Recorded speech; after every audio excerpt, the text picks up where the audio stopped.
Премените парламентарни избори кои би се одржале заедно со локалните се единственото решение за кризата во која се наоѓа Македонија, изјави техничкиот премиер Емил Димитриев, кој го повтори ставот на неговата партија дека дискусиите кои се одвиваат по изборите длабоко допираат во уставното уредување на државата.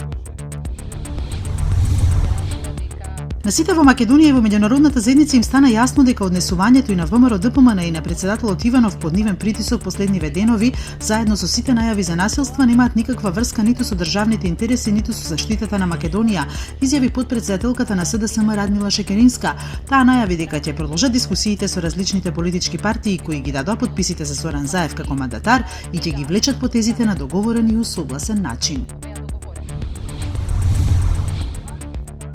Со пароли и скандирање "Не сакам тава, сакам права, не сакам тава, сакам плата", платформата за родова еднаквост денеска одржа протестен марш по повод 8 март за уназадување на еднаквоста на правата на жената во Македонија. Денешниот марш е глас против она што се случува во нашето општество изминативе години, а тоа е назадување во родовата еднаквост и поставување на жената единствено како индикатор за наталитет, вели Санела Шкриелј од платформата.